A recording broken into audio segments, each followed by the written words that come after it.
Hello, this is Christopher Lewis from the dailyforex.com trading desk, and I am looking at the cable or the pound dollar pair for the February 14th Forex session. The candle has just flipped over, so this is all we've seen so far in the session.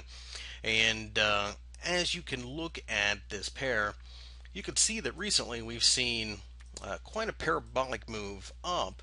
And as a bit of a recap, I will go ahead and take a look at the weekly chart as well because I had mentioned this. The shooting star right here at the 158 level, which had been reactive several times in the past, is also the 61.8 of the most recent dive in this pair. With that as our backdrop, we can talk about things like the Greek austerity vote not necessarily producing a whole lot of confidence. The Greeks passed the austerity bill in the early hours of the Monday session. You see, we initially got a pop above the 158 level, but have fallen precipitously since then. Various reasons for this, not the least of which include Moody's downgrades of several European countries, Spain, Portugal, Italy, I believe, and Ireland. And as a result, the risk-off attitude has kind of accelerated a little bit. Looking at this pair, you have to ask yourself, why do I care about the pound when everything is going on in euro? Shouldn't I short the euro? There's a lot of drama in the euro right now, and as such, we've gotten quite whippy movements. But the pound, on the other hand, is a little bit more of a clean play at times, and the reason being is the British economy, although there were reports today coming out that says they think they may skirt the recession, the growth is going to be absolutely anemic. It's going to be growth in name only.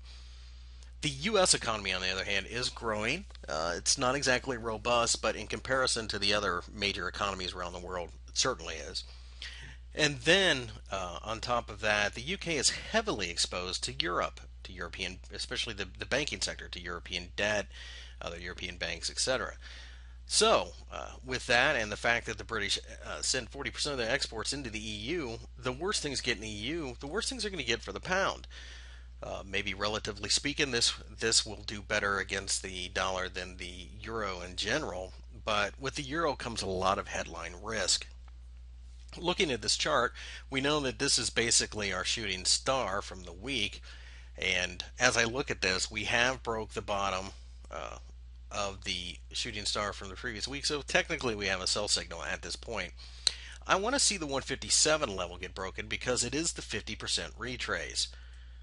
Should be interesting to think about 158 being right at the 61.8, and as such, once we broke that, quite often you will see an attempt at the next Fibonacci level, and that's where the real fight's going to be, at least in my opinion, at 157. If we can break through 157, 155 is a natural place to look for some type of support and resistance, and then of course back down to 153, which has been so interesting over these several levels.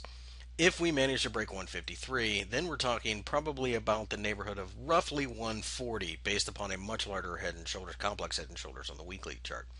Buying this pair isn't even a thought right now. Quite frankly, there's just far too many issues going on in Europe and by extension the UK for me to even consider it.